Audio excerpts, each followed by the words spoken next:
بسم اللہ الرحمن الرحیم الحمد للہ والصلاة لأہلها اما بعد اعوذ باللہ من الشیطان الرجیم بسم اللہ الرحمن الرحیم ان ہی الا اسماء سمیتموها انتم وآباؤکم ما نزل اللہ بها من سلطان ان يتبعون الا الظن وما تهوى الانفس ولقد جاءهم من ربهم الهدى ام للانسان ما تمنى فللہ الآخرۃ والأولیٰ وقال النبی صلی اللہ علیہ وسلم امرت ان اقاتل الناس حتی یشہدوا ان لا الہ الا اللہ وان محمد رسول اللہ رب اشرح لی صدری ویسر لی امری واحلل عقدۃ من لسانی یفقہوا قولی اللہم صلی علی سیدنا مولانا محمد فی اولی و اوسطی و آخری کلامنا۔ قابل احترام اللہ تبارک تعالیٰ کا بے پناہ فضل و احسان ہے کہ اس نے ایک اہم فریضے کی ادائیگی کے لیے ہم سب کو جمع فرمایا۔ اللہ تبارک تعالیٰ ہمارے جمع ہونے کو، کہنے اور سننے کو قبول فرمائے، دنیا میں اور آخرت میں کامیابی کا ذریعہ اور سبب بنائے۔ معزز سامعین، دور جاہلیت میں مشرکین مکہ، مشرکین عرب سرے سے اسلام کا، اللہ کا انکار نہیں کیا کرتے تھے۔ پورے طور پر یہ انکار نہیں کرتے تھے کہ اللہ تبارک تعالیٰ اس دنیا کا خالق و مالک ہے ہی نہیں۔ وہ اللہ کے وجود کو، اللہ کی خالقیت کو، اللہ کی ربوبیت کا وہ اقراری تھے اور وہ مانتے تھے۔ قرآن کریم جا بجا اس چیز کی تائید کرتا ہے اور اس بیان کو فرماتا ہے۔ سورہ یونس میں قرآن کریم کی 22 اور 23 آیت کے اندر اللہ تبارک تعالیٰ یہی فرما رہے ہیں کہ هو الذی یسیرکم فی البر والبحر، کہ یہی وہ لوگ ہیں کہ جب یہ چلتے ہیں، انہی کو ہم نے چلایا خشکی میں اور تری میں، یعنی کہ اللہ تبارک تعالیٰ نے ان کو سمندروں کا سفر بھی کرایا اور خشکی کا سفر بھی کرایا۔ اور جب یہ کشتیوں کا سفر کرتے ہیں تو کشتیاں جب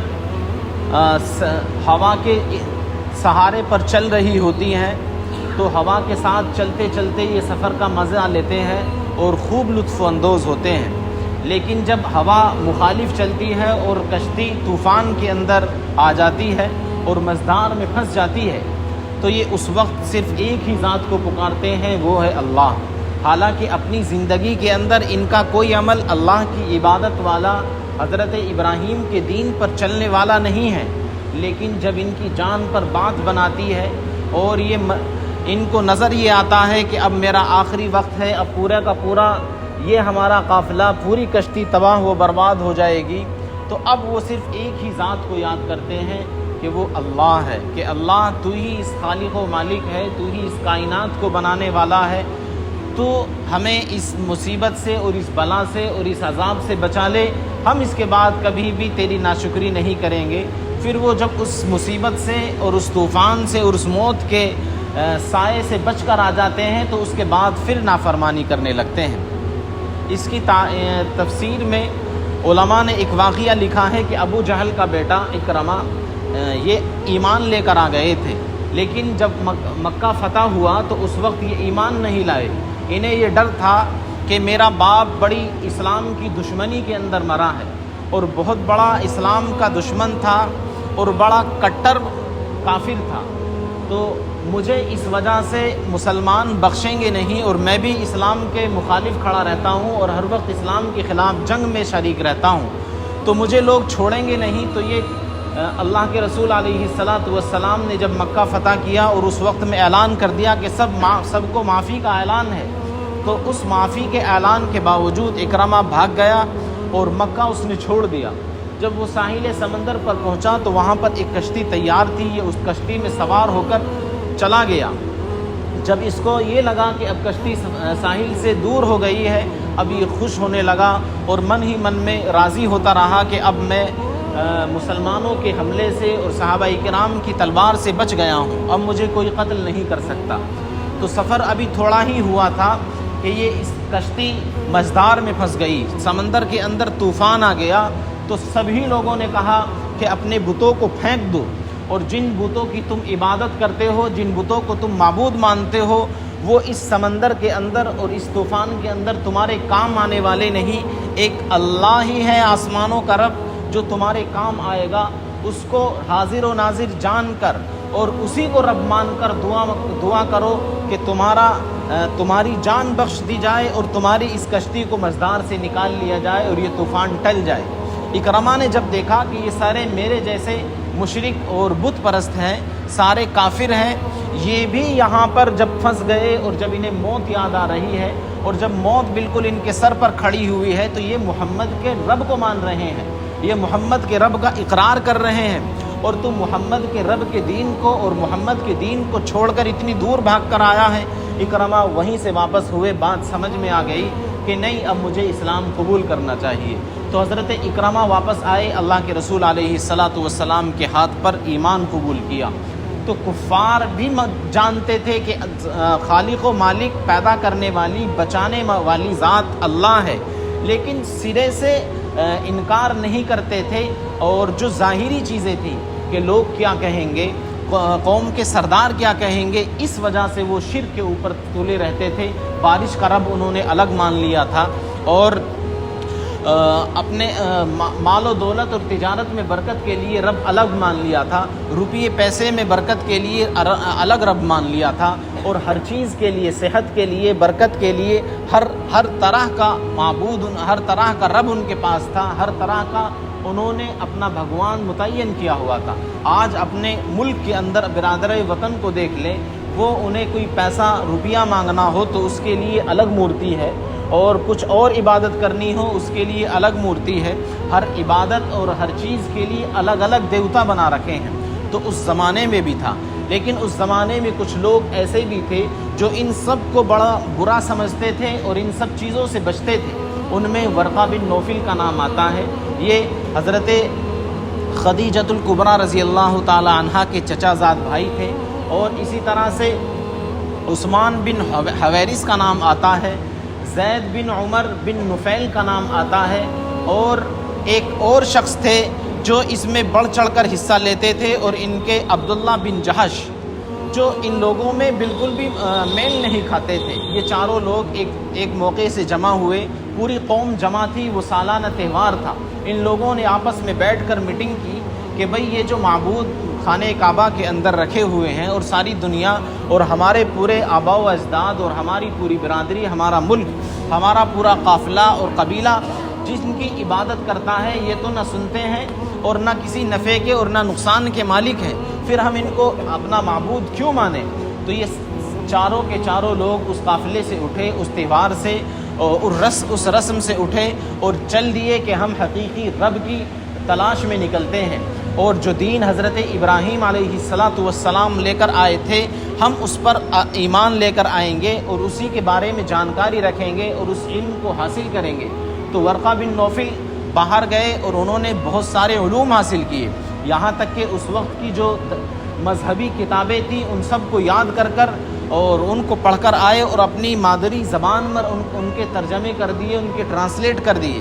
اور بڑے عالم تھے۔ جب اللہ کے رسول علیہ السلام پر پہلی وحی آئی اور اللہ کے رسول حضرت خدیجۃ الکبریٰ رضی اللہ تعالیٰ عنہ کے پاس ڈرتے ہوئے اور گھبراتے ہوئے بخار کی حالت میں پہنچے، تو حضرت خدیجہ نے کہا کہ میرا چچا زاد بھائی ورقہ بن نوفل بڑا علم رکھتا ہے اور وہ ہر چیز کے بارے میں جانتا ہے۔ تو اللہ کے رسول علیہ السلام کو وہ اپنے چچا زاد بھائی کے پاس لے کر گئیں، تو انہوں نے بتایا کہ آپ آخری نبی ہیں، اور آپ پر جو یہ وحی آئی ہے، جو علامت ظاہر ہوئی ہے، یہ آخری نبی کی علامت ہے۔ تو یہ ورقہ بن نوفل وہی ہیں جو زمانہ جاہلیت میں تمام رسومات کا انکار کرتے تھے اور بت پرستی سے بہت دور رہا کرتے تھے۔ ایک دوسرا نام ہے زید بن عمر، یہ زید بھی ہر طرح کی رسومات سے دور رہتے تھے۔ انہوں نے ملک شام کا، عراق کا اور جزیرۃ العرب کا ہر جگہ کا سفر کیا کہ میں ایک رب کو مان لوں، ایک رب کو تلاش کر لوں اور اس رب کا جو شخص دین لے کر آیا ہو اور اس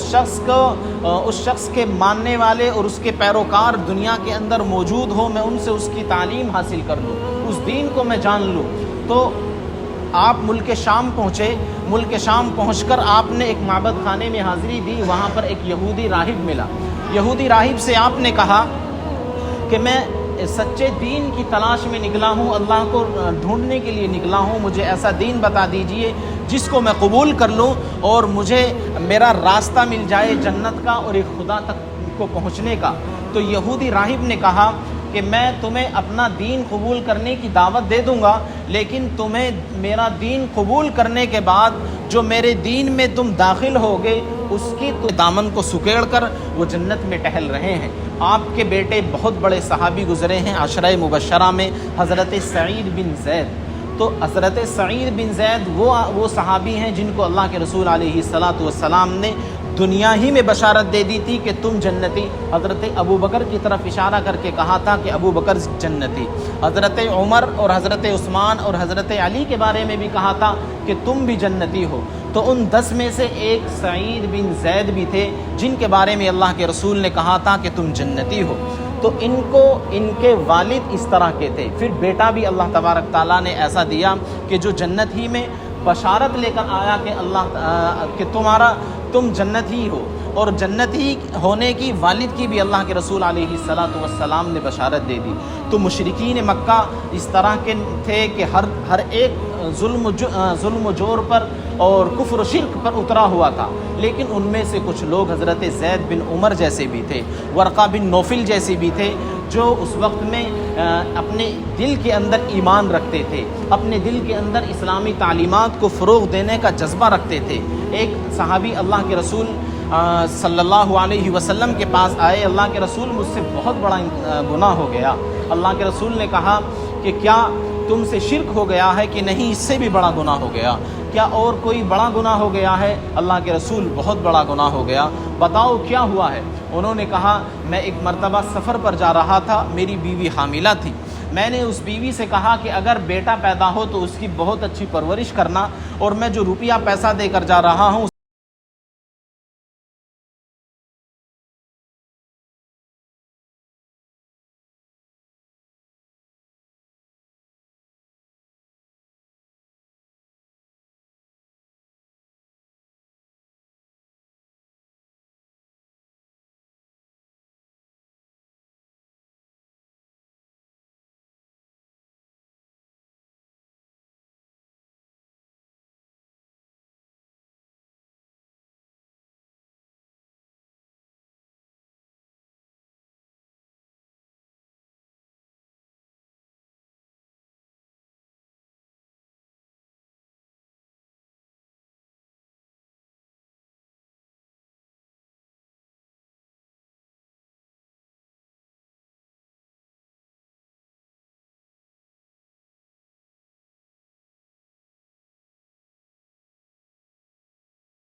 موجود نہیں ہوتے ہیں، بہت سے لوگ موجود ہوتے ہیں، لیکن کسی کے اندر اسلام کی چنگاری ہوتی ہے، کسی کے اندر اسلام کی چنگاری نہیں ہوتی۔ اسی طرح آج برائی عام ہوتی جا رہی ہے، لیکن ایسا نہیں ہے کہ ورقہ بن نوفل جیسے لوگ آج موجود نہیں ہیں، زید بن عمر جیسے لوگ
اپنے آپ کو اسلام کے اوپر لے کر آؤں۔ وآخر دعوانا الحمدللہ رب العالمین۔